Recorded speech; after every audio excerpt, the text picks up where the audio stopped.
Hello friends और welcome back. हमारा फिर से एक और पैसा मेकर स्टॉक आपके लिए पेश कर रहे हैं। और ये जो कंपनी है वो इंडिया की सबसे बड़ी एग्रोकेमिकल कंपनी है in terms of market capitalization. जी हाँ, it is the largest agrochemical company in India in terms of market capitalization. और इसका ट्रैक रिकॉर्ड फिनोमिनल रह चुका है। पिछले 15-20 साल में एक मल्टी बैगर स्टॉक रह चुका है। और अगर आप उसकी प्रॉफिट की ट्रैक रिकॉर्ड देखेंगे तो consistently over the past 10 years उन्होंने अपने प्रॉफिट्स 25% के हिसाब से कंपाउंड किए हैं। ऐसी बहुत ही कम कंपनी है which are able to grow consistently at 25% for the last several years or so. तो आप सोचेंगे कि ऐसा तो इंडस्ट्री है जहाँ पर बहुत साइक्लिकलिटी रहती है। एग्रोकेमिकल ऐसी इंडस्ट्री है जहाँ पर साइकिल्स आते हैं जाते हैं डिपेंडिंग अपॉन वेदर पैटर्न्स। फिर भी इस कंपनी की परफॉर्मेंस इतनी कंसिस्टेंट क्यों रही है?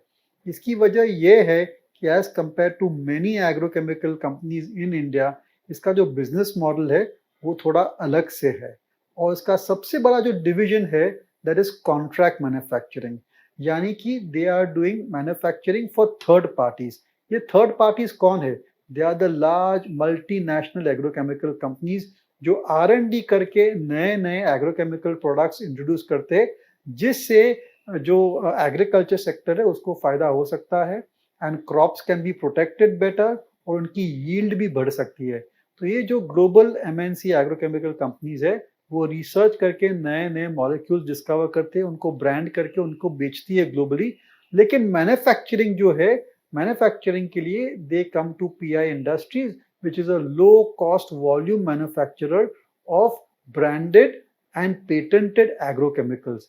तो ये कंपनी की यूएसपी है कि इनकी रिलेशनशिप्स जो है विद MNCs, ग्लोबल MNCs, वो बहुत ही बढ़िया है। पिछले 15-20 साल से they have really established a very good rapport with these companies और trust, they have won the trust of these companies, जिसकी वजह से इनकी ऑर्डर बुक पोजीशन शानदार रही है। As of now also $1 billion plus की ऑर्डर बुक पोजीशन है।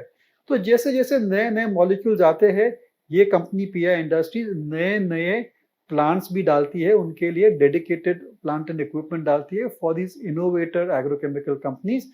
और फिर उसकी जो सेल्स है वो चालू हो जाती है on a steady state basis.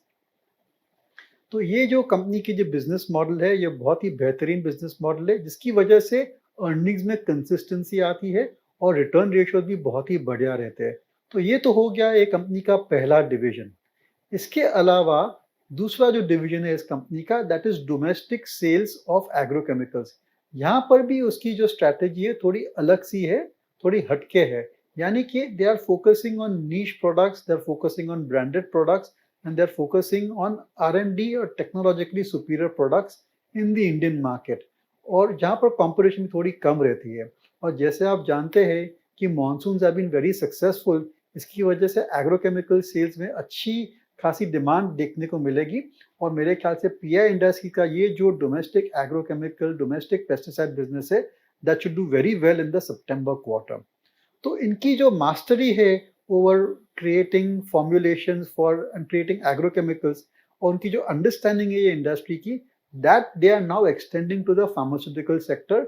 और हाल ही में उन्होंने कई सारी फार्मास्यूटिकल कंपनीज अक्वायर किए और उनकी स्ट्रैटेजी ये है कि just as they are doing contract manufacturing for global MNCs who will engage in agrochemicals, उनकी स्ट्रैटेजी फार्मास्यूटिकल में यही रही है कि they want to now do contract manufacturing for pharmaceutical products for the global pharma companies.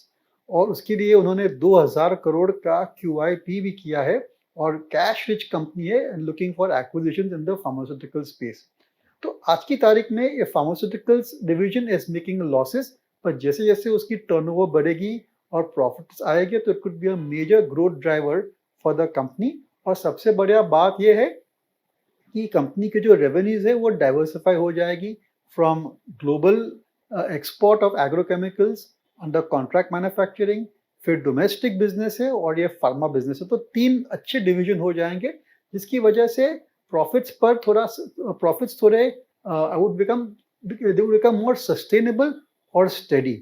तो जैसे मैंने कहा ये बहुत ही पुरानी कंपनी है, बेहतरीन ट्रैक रिकॉर्ड है और 70,000 करोड़ की मार्केट कैपिटलाइजेशन है, बैलेंस शीट भी काफ़ी स्ट्रांग है और वैल्यूएशन थोड़ा महंगा है एट अराउंड 40 टाइम्स और सो।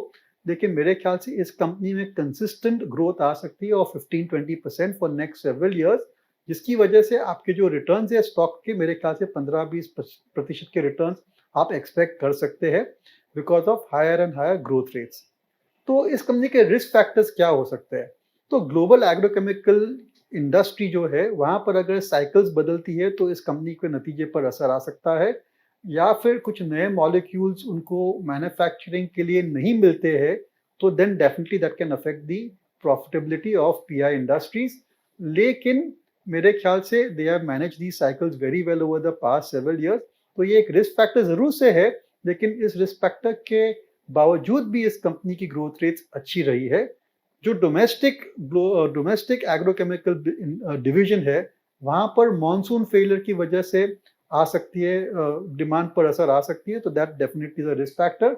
और एक और रिस्क फैक्टर ये है कि they are now going into the pharmaceutical industry, जहाँ पर उनका एक्सपीरियंस थोड़ा कम है। नो डाउट उनकी टेक्नोलॉजी, उनकी जो केमिकल प्रोसेसिंग अंडरस्टैंडिंग है वो अच्छी है, लेकिन फार्मास्यूटिकल फॉर्मुलेशंस ये उसके लिए नया डिवीजन है, और इसमें as of now it is not completely been a success. तो अगर ये जो फार्मास्यूटिकल डिवीजन है that they are not able to turn around and make it grow, then that's a risk factor for the company. But on the whole बहुत ही aggressive और dynamic management है, और ज़रूर से आप इस कंपनी को स्टडी कीजिए।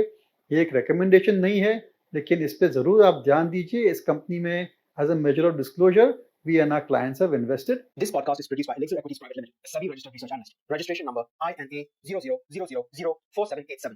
The information provided in this podcast is for educational and informational purposes only and should not be considered as investment advice. Investment in securities market are subject to market risk. We strongly advise all investors to read all related documents carefully before investing.